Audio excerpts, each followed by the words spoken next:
ആ മക്കളെ welcome back.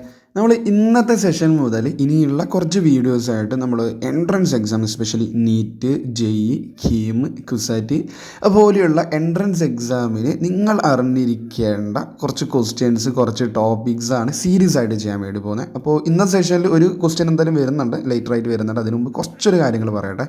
അപ്പോൾ നിങ്ങളിപ്പോൾ എന്ത് ചെയ്യും, ഒരു പ്ലസ് ടു ഒക്കെ എക്സാംസൊക്കെ ഇങ്ങനെ കഴിഞ്ഞിരിക്കുകയാണ്, അതിനുശേഷം ഒന്ന് റെസ്റ്റ് എടുക്കാനൊക്കെ വിചാരിക്കുന്നുണ്ടാകും. അങ്ങനെ കംപ്ലീറ്റ് റെസ്റ്റ് എടുക്കുന്നതൊക്കെ ആവാം. ഓക്കെ, അവരെക്കുറിച്ചല്ല, അവരോടല്ല ഞാൻ സംസാരിക്കുന്നത്. അപ്പോൾ ഈ ഒരു എക്സാം സമയം ഇപ്പോൾ കീമിനെ സംബന്ധിച്ചിടത്തോളം 2 months ഇലക്ഷനുമായി ബന്ധപ്പെട്ട് ഇപ്പോൾ 2 മാസം ടൈം കീമിനുണ്ട്. എസ്പെഷ്യലി നീറ്റിൻ്റെ ഡേറ്റ് ഓൾറെഡി വന്നു കഴിഞ്ഞു, അത് അപ്ലൈ ചെയ്ത ആൾക്കാരായിരിക്കാം. ഇപ്പോൾ പറഞ്ഞു വരുന്ന മക്കളെ, നിങ്ങളൊന്ന് ആഞ്ഞു പിടിച്ചു കഴിഞ്ഞാൽ ഒന്ന് വർഷം കളയാതെ, കുറേ വർഷങ്ങൾ കളയാതെ, റിപ്പീറ്റേഴ്സിലൊക്കെ ഒന്നും പോവാതെ തന്നെ നിങ്ങൾക്ക് എൻട്രൻസ് ക്രാക്ക് ചെയ്യാൻ വേണ്ടി പറ്റുന്നേ ഉള്ളൂ. ഓക്കെ, എസ്പെഷ്യലി ദിസ് ഇയർ കേട്ടോ. അപ്പോൾ പറഞ്ഞു വരുന്ന കാരണം, നിങ്ങൾ പ്ലസ് ടുവിലൊക്കെ ഏകദേശം ഇപ്പോൾ ബോർഡ് എക്സാമിന് വേണ്ടി നല്ലോണം മെനക്കെട്ട കുട്ടികളുണ്ടാകും. ഒരു ഇമ്പോർട്ടൻറ്റ് മാത്രം പഠിച്ച ഒരാളെ സംബന്ധിച്ചിടത്തോളം കുറച്ച് പണിയാകും. ഓക്കെ, NCERT ഒക്കെ നോക്കി നല്ലോണം മെനക്കെട്ട കുട്ടികളുണ്ടാകും. പിന്നെ അവരെ സംബന്ധിച്ചിടത്തോളം +1 ആണ് കൂടുതലൊന്നും മെനക്കെടേണ്ടത്. കീമിനെ സംബന്ധിച്ചിടത്തോളം ഒരു ബോർഡ് എക്സാമിൻ്റെ അധിക ലെവലൊന്നും വരാറില്ല. ബോർഡ് എക്സാം കുറച്ചൊരു ലെവൽ, ഭയങ്കര ടഫ്നെസ് ഒന്നും വരാറില്ല. അപ്പോൾ മക്കളെ, അപ്പോൾ ഈ ഒരു രീതിയിലാണ് നമുക്ക് എന്ത് ചെയ്യുക, കുറച്ച് ക്വസ്റ്റ്യൻസിലൂടെ ടോപ്പിക്സ്, അപ്പോൾ നിങ്ങൾക്ക് ക്വസ്റ്റ്യൻസ് കാണും മനസ്സിലാവും. അപ്പോൾ ഒരു എക്സാമിനെ സംബന്ധിച്ചിടത്തോളം ഇപ്പം അറിഞ്ഞിരിക്കേണ്ട ടോപ്പിക്സ് ഞാൻ ക്വസ്റ്റ്യനിലൂടെ ഞാൻ നിങ്ങളിലേക്ക് എത്തിക്കും. ചെറിയ സമയം കൊണ്ട് നിങ്ങൾക്ക് എന്ത് ചെയ്യാം, ഏകദേശം ഒരു ഔട്ട്ലൈനും കാര്യങ്ങളൊക്കെ കിട്ടുന്നതായിരിക്കും. അപ്പോൾ നിങ്ങളിപ്പോൾ ക്രാഷിനൊക്കെ പോകാൻ വേണ്ടി റെഡി ആയിരിക്കാൻ അഡ്മിഷൻ എടുത്ത ആൾക്കാരായിരിക്കാം. ഇനിയിപ്പോൾ ക്ലാസ്സുകൾ തുടങ്ങാനായിട്ടുണ്ടാകും. ആയിക്കോട്ടെ, നിങ്ങളത് പോയിക്കോ, നല്ല കാര്യമാണ്, പോയിക്കോ, ഒരു പ്രശ്നമില്ല. പക്ഷേ നിങ്ങൾ വീട്ടിലേക്ക് വന്ന സമയത്ത് നിങ്ങൾ എന്ത് ചെയ്യുക, ഒരു ക്വസ്റ്റ്യൻ കിട്ടുന്നുണ്ടോ നോക്കുക. അതിൻ്റെ കൂടെ ഈ ഒരു ക്വസ്റ്റ്യൻസ് ഇങ്ങനെ കുറേ ടൈമില്ല, അതുകൊണ്ട് ചെറിയ ഇന്ന് ഈ സെഷൻ ആയതുകൊണ്ടാണ് കുറച്ചൊന്ന് ലെങ്തി ആവാം വീഡിയോ. ഓക്കെ, അവർ ആദ്യം ഒരു ഇൻട്രോ ഒക്കെ പറയുന്നതുകൊണ്ടാണ്. കറക്റ്റ് നിങ്ങൾ അതിനെ ഫോളോ അപ്പ് ചെയ്യുക, നിങ്ങളുടെ ഫ്രണ്ട്സിലേക്ക് എത്താം. അപ്പോൾ നിങ്ങൾ ഫ്രീ ആവുന്ന സമയത്ത് എന്ത് ചെയ്യുക, ഒരു ക്വസ്റ്റ്യൻ അത് കിട്ടുമല്ലോ, അത് ഫ്രീ മൈൻഡിൽ എന്ത് ചെയ്യുക, അത് കാണുക, ഫോളോ അപ്പ് ചെയ്യുക. അപ്പോൾ നിങ്ങൾ കറക്റ്റ് അപ്ഡേഷൻ കാര്യങ്ങൾ വേണം, നിങ്ങൾ ഷുവർലി എൻ്റെ നിങ്ങൾ എന്തെങ്കിലും ഫോളോ അപ്പ് ചെയ്യണം മക്കളെ. ഓക്കെ, അതുപോലെ നിങ്ങൾ ഫ്രണ്ട്സിലേക്ക് എത്താം. നിങ്ങളുടെ സപ്പോർട്ട് ഉണ്ടെങ്കിൽ ഷുവർലി ഞാൻ എന്ത് ചെയ്യാം, എനിക്കും ക്ലാസ്സുകൾ കഴിഞ്ഞിട്ട് വരുന്ന സമയത്ത് ഞാൻ നിങ്ങൾക്ക് ചെയ്തു തരാം. ഓക്കെ, അപ്പോൾ നല്ല സപ്പോർട്ട് ഉണ്ടാവാം. അപ്പോൾ നമ്മൾക്ക് എപ്പോഴും വരുന്ന ഒരു ക്വസ്റ്റ്യനാണ്, ഒരു മോഡൽ ക്വസ്റ്റ്യനാണ്. അപ്പോൾ ഞാൻ പ്രീവിയസ് ഇയർ നീറ്റ് വെച്ചിട്ടാണ് കേട്ടോ ചെയ്യുന്നത്. നീറ്റിൻ്റെ ക്വസ്റ്റ്യൻസാണ് എസ്പെഷ്യലി ചെയ്യുക. അപ്പോൾ നിങ്ങൾക്ക് കുറച്ചുകൂടി ലെവൽ മനസ്സിലാവും. ക്ലിയർ ആണോ? അപ്പോൾ ആ ലെവലൊക്കെ നോക്കുന്ന മക്കളെ സംബന്ധിച്ചാൽ കീമ് വലിയൊരു സീനൊന്നും ഉണ്ടാവാറില്ല നോർമലി. ഓക്കെ, അപ്പോൾ നീറ്റിൻ്റെ ഞാനിങ്ങനെ റാൻഡമായിട്ടാണ് കേട്ടോ +1ഉം +2 ഒക്കെ മിക്സ് ആയിട്ടാണ് ചെയ്യുന്നത്. അപ്പോൾ നിങ്ങൾക്ക് ഞാൻ ക്വസ്റ്റ്യൻ കാണിക്കുമ്പോൾ മനസ്സിലാവും, ഇത് ഈ ചാപ്റ്റർ അല്ലേ, ഇതിങ്ങനെ ചെയ്യുക. അപ്പോൾ ആ ക്വസ്റ്റ്യനിലൂടെ നമ്മൾ ടോപ്പിക്കിലേക്ക് പോകും. ക്ലിയർ ആണോ മക്കളെ? നമ്മൾ ക്വസ്റ്റ്യനിലൂടെ ടോപ്പിക്ക് കവർ ചെയ്യുന്നു, അല്ലാണ്ട് ടോപ്പിക്സ് ഫുള്ള് പഠിച്ച് ക്വസ്റ്റ്യൻസ് അങ്ങനെയല്ല പോകുന്നത്. അപ്പോൾ നമ്മൾ കുറച്ച് ചെറിയ റാൻഡംലി കുറച്ച് ക്വസ്റ്റ്യൻസ് ചൂസ് ചെയ്യും. അപ്പോൾ ഇന്നത്തെ വീഡിയോയിൽ ഒരു ക്വസ്റ്റ്യൻ വരുന്നുണ്ട്. അപ്പോൾ ആ ക്വസ്റ്റ്യൻ നോർമലി ഞാൻ ചൂസ് ചെയ്യുന്നതും നമുക്ക് മോസ്റ്റ് ഇമ്പോർട്ടൻറ്റ് അല്ലെങ്കിൽ റിപ്പീറ്റ് വരുന്ന മോഡലാണ് കേട്ടോ. സെയിം ക്വസ്റ്റ്യൻ ഒന്നും റിപ്പീറ്റ് ആവില്ല. അപ്പോൾ നമ്മൾ ആ ഒരു ക്വസ്റ്റ്യൻ ഡിസ്കസ് ചെയ്യുന്നു, ക്വസ്റ്റ്യൻ കാണിക്കുന്നു. അപ്പോൾ ആ ക്വസ്റ്റ്യൻ എങ്ങനെയാണ് ചെയ്യേണ്ടത്, അപ്പോൾ അതിന് വേണ്ടിയുള്ള തിയറി ഞാൻ പറയും. ക്ലിയർ ആണോ മക്കളെ? അപ്പോൾ ഷുവർലി ഇത് ഫോളോ അപ്പ് ചെയ്യുന്ന മക്കൾക്ക് എൻട്രൻസിൻ്റെ ലെവലും അത് നിങ്ങൾക്ക് പ്രാക്ടീസ് ചെയ്യേണ്ട കാര്യങ്ങളൊക്കെ നിങ്ങൾക്കത് ഷുവർലി ക്ലിയർ ആവുന്നതായിരിക്കും. ഓക്കെ, നിങ്ങൾ കറക്റ്റ് ഫോളോ അപ്പ് ചെയ്യുക. അപ്പോൾ നമുക്കാണെങ്കിൽ നമ്മൾ ആ ഫസ്റ്റ് ക്വസ്റ്റ്യൻ ഒന്ന് നോക്കിയാലോ. എന്താണ് ആ ക്വസ്റ്റ്യൻ, ഈ വീഡിയോയിൽ ഇൻക്ലൂഡ് ചെയ്ത ക്വസ്റ്റ്യൻ, അതുപോലെ നെക്സ്റ്റ് സെഷനിൽ അടുത്തൊരു ക്വസ്റ്റ്യൻ, അങ്ങനെ പോകും കേട്ടോ. ഓക്കെ, നമുക്ക് ആ ഫസ്റ്റ് ക്വസ്റ്റ്യൻ നോക്കാം മക്കളെ. 3 blocks A, B and C of masses 4 kg, 2 kg and 1 kg respectively are in contact on a frictionless surface as shown. If a force of 40 Newton is applied on the 4 kg block, then the contact force between A and B is. NEET 2015 ഈ ഒരു question വന്നിട്ടുണ്ടായിരുന്നു. അപ്പോൾ ഈ ഒരു ക്വസ്റ്റ്യനിലൂടെ നമ്മൾ model മനസ്സിലാക്കിയെടുക്കുകയാണ് ചെയ്യുക കേട്ടോ. നിങ്ങൾ ക്വസ്റ്റ്യൻ കണ്ടില്ലേ? അപ്പോൾ 3 blocks ഉണ്ട്, ABC എന്നാണ് പേര്. അവർ 4 kg, 2 kg, 1 kg ആണ് ഇവരുടെ മാസസ് വരുന്നത്. കോൺടാക്റ്റിൽ വെച്ചിട്ടുണ്ട്, ഫ്രിക്ഷൻലെസ് സർഫേസ് ആണ്. ഓക്കെ, 40 Newton ഫോഴ്സ് ആണ് അപ്ലൈ ചെയ്തിട്ടുണ്ട് 4 kg ബ്ലോക്കിലേക്ക്. അങ്ങനെയാണെങ്കിൽ കോൺടാക്റ്റ് ഫോഴ്സ് ബിറ്റ്വീൻ, മക്കൾ ഇതൊന്ന് പറഞ്ഞിരിക്കുക, കോൺടാക്റ്റ് ഫോഴ്സ്. ഓക്കെ, അപ്പോൾ നമുക്ക് മനസ്സിലായിട്ടുണ്ടാവും ഏത് ചാപ്റ്ററിൽ നിന്നാണ് മക്കളെ ക്വസ്റ്റ്യൻ വന്നിട്ടുണ്ടായിരുന്നത്. ലോസ് ഓഫ് മോഷനിലാണ് അല്ലേ. ലോസ് ഓഫ് മോഷനിൽ നിന്നാണ് മക്കളെ ആ ക്വസ്റ്റ്യൻ വരുന്നത്. ലോസ് ഓഫ് മോഷനിൽ പുഷിംഗ് ടൈപ്പ്, പുള്ളിങ് ടൈപ്പ് എന്ന് പറയുന്ന ആ ഒരു ഭാഗത്ത്, അതായത് നമ്മൾ കോൺടാക്റ്റ് ഫോഴ്സ് അല്ലെങ്കിൽ ടെൻഷൻ അല്ലെങ്കിൽ നോർമൽ ഫോഴ്സ്, ടെൻഷനൊക്കെ കണ്ടുപിടിക്കുന്ന ഈ ഒരു മോഡൽ ഓൾമോസ്റ്റ് എക്സാമിൽ നമുക്ക് റിപ്പീറ്റ് ആയിട്ട് വരുന്നത്. ഇപ്രാവശ്യത്തെ jail contact force, friction surface, പുള്ളി സിസ്റ്റം, അങ്ങനത്തെ ക്വസ്റ്റ്യൻസ് ഉണ്ടായിരുന്നു. അപ്പോൾ നമുക്ക് ഈ ഒരു ക്വസ്റ്റ്യൻ മാത്രമേ ഡിസ്കസ് ചെയ്യുള്ളൂ. അപ്പോൾ എങ്ങനെയാണ് ക്വസ്റ്റ്യൻ, നമ്മൾ ജസ്റ്റ് ഒന്ന് ഞാൻ ഒന്ന് പിക്ചറൈസ് ചെയ്യാം. ഓക്കെ, 3 blocks ഉണ്ടായിരുന്നു. ഇത് ചെയ്യേണ്ട നമുക്ക് ട്രിക്കായിട്ട് എളുപ്പത്തിൽ ചെയ്യേണ്ടതാണ്, ഞാൻ പറഞ്ഞുതരാം. ഓക്കെ, ഒരു 3 ബ്ലോക്കിന് ഈ ക്വസ്റ്റ്യൻ നമുക്ക് ഈ ഒരു ക്വസ്റ്റ്യനിലൂടെ നമ്മൾ എന്ത് ചെയ്യാം, ഇതുപോലെയുള്ള ഏതൊരു ക്വസ്റ്റ്യൻ മക്കൾ നിങ്ങൾക്ക് ചെയ്യാൻ വേണ്ടി പറ്റും. ഓക്കെ, അപ്പോൾ ജനറലി ഇവിടെ ഫോഴ്സ് എഫ് എന്ന് കൊടുക്കുകയാണ്. അത് ക്വസ്റ്റ്യനിൽ തന്നിട്ടൊന്നുമില്ല. അപ്പോൾ ഞാൻ ജനറൽ ഇക്വേഷൻ ഉണ്ടാക്കി തരാം. ഇവിടെ ഈ മാസിന് M1 എന്ന് വിളിക്കാം, സെക്കൻഡ് മാസിന് M2 എന്ന് വിളിക്കാം, തേർഡ് മാസിന് M3. എന്തുണ്ടോ മക്കൾ ഡൗട്ട് നിങ്ങൾക്ക് ചോദിച്ചോട്ടോ. കാരണം നിങ്ങൾ ആ ഒരു സപ്പോർട്ട് ചെയ്യാൻ വേണ്ടി ഞാൻ ചെയ്യുന്നത്. അപ്പോൾ നിങ്ങളത് ഓക്കെ ആണെങ്കിൽ കറക്റ്റ് നിങ്ങളതിനെ ഫോളോ അപ്പ് ചെയ്യണം. ഓക്കെ, ദെൻ എന്ത് ചെയ്യുക, നിങ്ങളുടെ ഫ്രണ്ട്സിലേക്ക് എത്തുക. കാരണം എനിക്ക് ആ സപ്പോർട്ട് ഉണ്ടെങ്കിൽ എനിക്ക് ഞാൻ ക്ലാസ് ഫ്രീ ആകുമ്പോൾ വന്നിട്ട് ചെയ്യാൻ വേണ്ടി പറ്റുള്ളൂ. ഓക്കെ, അങ്ങനെയാണെങ്കിൽ മക്കളെ ഈ ഒരു M1ഉം M2ഉം തമ്മിലുള്ള ഈ കോണ്ടാക്റ്റ് ഫോഴ്സിൽ അതിനെയാണ് ഞാൻ ജനറലി N1 എന്ന് വിളിക്കുന്നത്. അപ്പോൾ ജനറലൈസ് ചെയ്തിട്ടാണ് ആ ടോപ്പിക്കിലേക്ക് കേട്ടോ. ഈ M2ഉം M3ഉം തമ്മിലുള്ള ആ കോണ്ടാക്റ്റ് ഫോഴ്സ് നമുക്ക് എന്ത് വിളിക്കാം? N2 എന്ന് വിളിക്കാം. ക്ലിയർ ആണോ? അപ്പോൾ 3 ബോഡിയുള്ളത്. The contact force between M1 and M2 ആണ് N1, M2ഉം M3 ആണ് N2. ഓക്കെ, ക്ലിയർ ആണല്ലോ? അപ്പോൾ ഞാൻ കൂടുതൽ എക്സ്പ്ലെയിൻ ചെയ്യുന്നതുകൊണ്ടാണ് കുറച്ച് ലാഗായി പോകുന്നത്, അല്ലാണ്ട് മനഃപൂർവ്വം ലാഗാക്കുന്നതല്ല. നിങ്ങൾക്കത് ക്ലിയർ ആവണമല്ലോ. അങ്ങനെയാണെങ്കിൽ ഈ ക്വസ്റ്റിനെ സംബന്ധിച്ചിടത്തോളം N1 അല്ലേ ചോദിച്ചേ? കാരണം ഇവിടെയാണ് അവിടെ ഉണ്ടായിരുന്ന ആരൊക്കെ 4 കിലോഗ്രാം, ഇവിടെയാണ് 2 കിലോഗ്രാം, ഇവനാണ് 1 കിലോഗ്രാം. അപ്പോൾ ഇവിടെ N1 ആണ് കണ്ടുപിടിക്കേണ്ടത്. അപ്പോൾ നമുക്ക് N1ൻ്റെയും N2ൻ്റെയൊക്കെ ജനറൽ ഇക്വേഷൻ ഉണ്ടാക്കി നോക്കിയാലോ? എന്നിട്ട് നമ്മൾ ആ ഓപ്ഷൻസിലേക്ക് ആൻസർ ഏതാണ് വരിക നോക്കാം. 6 ന്യൂട്ടൺ ആണോ, 8 ന്യൂട്ടൺ ആണോ, 18 ന്യൂട്ടൺ ആണോ, 2 ന്യൂട്ടൺ ആണോ നമുക്ക് നോക്കാം.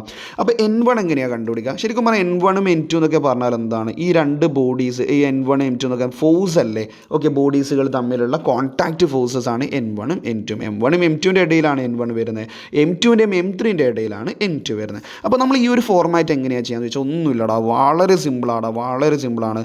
എന്താ ചോദിച്ചു കഴിഞ്ഞാൽ നമ്മൾ ആദ്യം ചെയ്യുന്നത് ചോദിച്ചു കഴിഞ്ഞാൽ ആദ്യം നമ്മൾ എന്ത് ചെയ്യണം? ഓക്കെ, വെയിറ്റ് ഒന്ന് റബ്ബ് ചെയ്യട്ടെ. ഓക്കെ, അത് നമ്മൾ എന്ത് ചെയ്യാം? നമുക്ക് ആക്സിലറേഷൻ, ഇപ്പോൾ ഞാൻ ഇങ്ങോട്ടേക്കല്ലേ ഫോഴ്സ് കൊടുക്കുന്നത്, ഈ ഡയറക്ഷനിലാണ് ഫോഴ്സ് കൊടുക്കുന്നത്. അപ്പോൾ ഈ സിസ്റ്റത്തിൻ്റെ ആക്സിലറേഷൻ ഇങ്ങോട്ടേക്കല്ലേ? ക്ലിയർ ആണോ? നമുക്കിതൊന്ന് എത്താ ദൂരത്തുനിന്ന്. ഓക്കെ, നിങ്ങളെന്തെങ്കിലും കുറച്ചായിട്ടൊന്ന് പഠിച്ചു വേണം, നല്ലോണം റിവൈസും ചെയ്യണം. NCERT കറക്റ്റ് ഫോളോ അപ്പ് ചെയ്യുക. NCERTയിലെ സോളിഡ് ക്വസ്റ്റ്യൻസും NCERTയിലെ എക്സസൈസിലെ ക്വസ്റ്റ്യൻസും നിങ്ങൾ നല്ലോണം വർക്കൗട്ട് ചെയ്യണം. ക്ലിയർ ആണോ? അപ്പോൾ ഈ സിസ്റ്റത്തിൻ്റെ ആക്സിലറേഷൻ ഇങ്ങോട്ടേക്കല്ലേ? ക്ലിയർ ആണോ? അപ്പോൾ നോർമലി നമുക്കറിയാം അക്കോർഡിംഗ് ടു ന്യൂട്ടൻ്റെ second law of motion F = ആരാടാ? ML. പക്ഷേ ഇവിടെ മാസ് എന്ന് പറഞ്ഞു കഴിഞ്ഞാൽ ഇവൻ മാത്രമാണോ? ഒരാൾ മാത്രമാണ്. M എന്ന് പറഞ്ഞാൽ മാസാണോ? അല്ലല്ലോ. അപ്പോൾ ടോട്ടൽ മാസ് എടുക്കണേ. ടോട്ടൽ മാസ് ആരൊക്കെയാണ്? ടോട്ടൽ മാസ് F = ഇവിടെ ടോട്ടൽ മാസ് ആര് വരും? M1 പ്ലസ് ഈ ഫിഗറിന്, അല്ലെങ്കിൽ ജനറലി ഞാൻ ആ ഫിഗർ വരച്ച് M2 പ്ലസ് M3. അപ്പോൾ നിങ്ങൾക്ക് ജനറലൈസ് ചെയ്യാമല്ലോ. 4 മാസ് ഉണ്ടെങ്കിലോ M1 plus M2 plus M3 മതിയോ? പോരാ, പ്ലസ് M4 കൂടി ഉണ്ടാവും. മനസ്സിലായോ? അപ്പോൾ ഈ ഒരു രീതിയിൽ ട്രിക്കി ആയിട്ട് ജനറലൈസ് ചെയ്യുക. ഇൻറ്റു എന്നിട്ട് എന്ത് വിളിക്കുക? നമുക്ക് ആക്സിലറേഷൻ വിളിച്ചോളൂ. ഇൻറ്റു ആക്സിലറേഷൻ ഉണ്ട് കേട്ടോ, ഇൻറ്റു ആക്സിലറേഷൻ.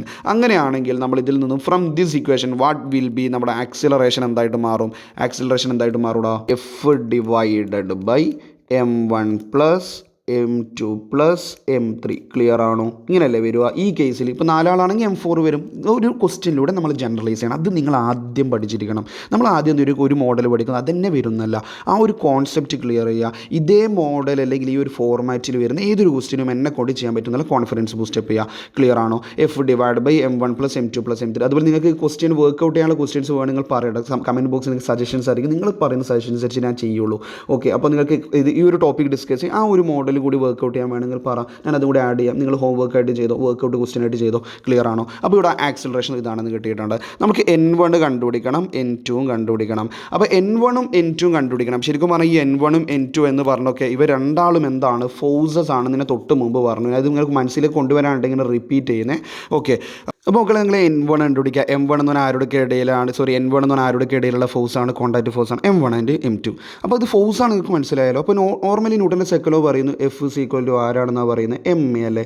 അപ്പോൾ ആക്സിലറേഷൻ കണ്ടുപിടിക്കണം, മനസ്സിലായോ? Force divide by applied force divide by total mass. അതാണ് നമ്മൾ തൊട്ടുമ്പ് ചെയ്ത് വെച്ച F divide by M1 plus M2 plus M3. അത് എപ്പോഴും മൈൻഡിൽ ഉണ്ടാവണം. അപ്പോൾ നമുക്കിവിടെ അറിയാം N1 = മാസ് ഇൻറ്റു ആക്സിലറേഷൻ. ഒന്നുമില്ല, ന്യൂട്ടൻ്റെ സെക്കൻഡ് ലോ പോലെ മാസ് ഇൻറ്റു ആക്സിലറേഷൻ. ഈ ആക്സിലറേഷനാണ് നമ്മൾ തൊട്ടുമ്പ് പഠിച്ചത്. ഇനി ഈ മാസ് വേണം. ഇതേതാണ് മാസ്? അതായത് M1 ആണോ, M2 ആണോ, M3 ആണോ? ഈ മാസ് ഏതാണ്? നമ്മൾ ഇവിടെയല്ല ഈ കോൺടാക്റ്റ് ഫോഴ്സ് വരുന്നത് N1 M1ൻ്റെയും M2ൻ്റെ ഇടയിലാണ്. അപ്പോൾ നമ്മൾ എങ്ങനെയാണ് മക്കളെ N1 കണ്ടുപിടിക്കുക? N1 = മാസ് എഹെഡ് ആണ് നോക്കേണ്ടത്. മാസ് എഹെഡ് എന്ന് പറഞ്ഞാൽ എന്താ? ഇവിടെ ഉള്ളത്. അപ്പം പറഞ്ഞാൽ മനസ്സിലായോ? അതായത് ഈ മാസും ഈ മുമ്പിലുള്ള 2 മാസിൻ്റെയും കോംബോ. അപ്പോൾ M2 പ്ലസ് M3 എന്നല്ലേ വരിക? ക്ലിയർ ആണോടാ? അതായത് ഒരാൾ കൂടി ഉണ്ടായിരുന്നുവെങ്കിലോ M2 പ്ലസ് M3 പോരാ, M2 plus M3 plus M4 എന്നുണ്ടാവും. പിന്നെ നമ്മുടെ ആക്സിലറേഷൻ ആ ആക്സിലറേഷൻ എന്താ F/m1+m2+m3. ക്ലിയർ ആണോ? നമുക്കൊരു കാര്യം കൂടി ചെയ്യാം. ഇത് മാത്രം ഇപ്പോൾ ക്വസ്റ്റിൽ ചോദിച്ചിട്ടുള്ളൂ. നമുക്ക് ജനറലൈസ് ചെയ്ത് N2 ക്ലിയർ ആയിട്ടുള്ള ഒരാളാണെങ്കിൽ, ആ കോൺസെപ്റ്റ് കിട്ടിയിട്ടുള്ള ഒരാളാണെങ്കിൽ മക്കൾ നിങ്ങൾ N2 പറഞ്ഞിരിക്കുക. N2 എന്ന് പറഞ്ഞു കഴിഞ്ഞാൽ ഒരു മിനിറ്റോ, N2 എന്ന് പറഞ്ഞാൽ ഇവിടെയാണ് N2 എന്ന് പറയുന്നത്. ഇവർ രണ്ടാളുടെ ഇടയിലാണ് N2. ഈ മാസ് M2 ആണ്. ക്ലിയർ ആണെന്ന് വിചാരിക്കുന്നുണ്ട് കേട്ടോ. ഈ മാസ് M3 ആണ്. അങ്ങനെയാണെങ്കിൽ N2 എന്ന് പറയുന്ന ഈ കോണ്ടാക്റ്റ് ഫോഴ്സ് എങ്ങനെയാണ് വരിക? ഓക്കെ, എന്താ വരിക? ആക്സിലറേഷൻ അവിടെ തന്നെ ഉണ്ടാവും, ഒരു ഡൗട്ടുമില്ല. മാസ് എഹെഡ് ആരാ വരിക? M3 അല്ലേ വരിക? ക്ലിയർ ആണോ? ഇവിടെ മനസ്സിലായോ? ഓക്കെ, ഇനി ഒരാൾ കൂടി ഉണ്ടായിരുന്നുവെങ്കിൽ, ഇപ്പോൾ നമുക്ക് ഒരാൾ കൂടി ഉണ്ട് അവിടെയാണെങ്കിലോ, ഒരാൾ കൂടി ഉണ്ടെങ്കിൽ M4 വരികയായിരുന്നുവെങ്കിൽ N2 എന്താ? M3+m4×a എന്ന് വരൂലേ? അപ്പോൾ N3 എന്ന് പറയുന്ന മറ്റൊരു കോണ്ടാക്റ്റ് ഫോഴ്സ് ഉണ്ടാകുമായിരുന്നു. അത് M4×a അല്ലേ ഉണ്ടാവുക? ക്ലിയർ ആണോ? മനസ്സിലായോടാ? അപ്പോൾ ഈ ഒരു ഫോർമാറ്റിലാണ് ഈ ഒരു ടോപ്പിക് വളരെയധികം ഇമ്പോർട്ടൻ്റ് ആണ്. ഈ ഒരു കോൺടാക്റ്റ് സിസ്റ്റമായി ഇത് പുഷിംഗ് ടൈപ്പ് എന്നാണ് നമ്മൾ നോർമൽ എളുപ്പത്തിലൊക്കെ എൻട്രൻസിന് വിളിക്കുക. പുഷിംഗ് ടൈപ്പ് ഉണ്ട്, അതുപോലെ പുള്ളിംഗ് ടൈപ്പ് എന്ന് പറയുമ്പോൾ നേരെ ഫോഴ്സ് ഓപ്പോസിറ്റ് ആണ്. നമ്മൾ വലിച്ചു കൊണ്ടുപോകുന്നത്. ആ സമയത്ത് ഒരു സ്ട്രിങ് ടെൻഷനാണ്. ഇതുപോലെ ചോദിക്കാട്ടെ, ഇതേപോലെ തന്നെയാണ് കണ്ടുപിടിക്കേണ്ടത്. നമ്മുടെ ക്വസ്റ്റ്യനിൽ M1 എന്തായിരുന്നു? നമ്മളെ ക്വസ്റ്റ്യനിൽ M1 എന്ന് പറഞ്ഞു കഴിഞ്ഞാൽ അത് എത്രയാണ്? M1 എന്ന് പറഞ്ഞു കഴിഞ്ഞാൽ 4 കിലോഗ്രാം ഉണ്ടായിരുന്നു, 4 ഉണ്ടായിരുന്നു. M2 എന്ന് പറഞ്ഞു കഴിഞ്ഞാൽ 2 ഉണ്ടായിരുന്നു. M3 എന്ന് പറഞ്ഞു കഴിഞ്ഞാൽ 1 ആണ്. അപ്ലൈ ചെയ്തിട്ടുണ്ടായിരുന്ന ഫോഴ്സ് എന്ന് പറഞ്ഞു കഴിഞ്ഞാൽ എത്രയാണ് ഫോഴ്സ് അപ്ലൈ ചെയ്തിട്ടുണ്ടായിരുന്നത്? 14 ന്യൂട്ടൺ അല്ലേ? 14 ന്യൂട്ടൺ ആണ് നമ്മൾ 4 കിലോഗ്രാം ബ്ലോക്കിലേക്ക് അപ്ലൈ ചെയ്തു എന്നാണ് പറഞ്ഞത്.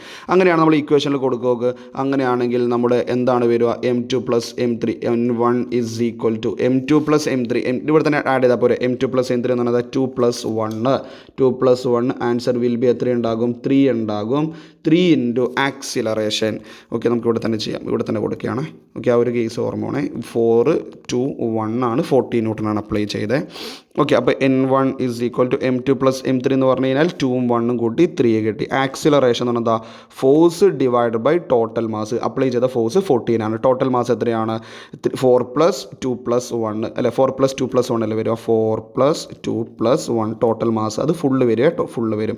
ഇവിടുത്തെ മാസാണ് മാസ് എഹെഡ് എന്നാണ് കേട്ടോ വിളിക്കാം. മാസ് എഹെഡ് ജനറലൈസ് ചെയ്യണം, മാസ് എഹെഡ് എന്ന് വിളിക്കാം. അപ്പോൾ 4+2+1 എന്ന് പറഞ്ഞാൽ 6+1 7 ആണ്. 14/7 എത്രയാണ്? 2 × 3 എത്രയാണ്? 6 അല്ലേ വരിക? 2 × 3 6. അങ്ങനെയാണ് നമ്മുടെ ക്വസ്റ്റ്യനിൽ ആൻസർ എത്ര ഏതാ വരിക? Option A will be our answer. Answer ഏതാ വരിക? ഓപ്ഷൻ എ ആണ്.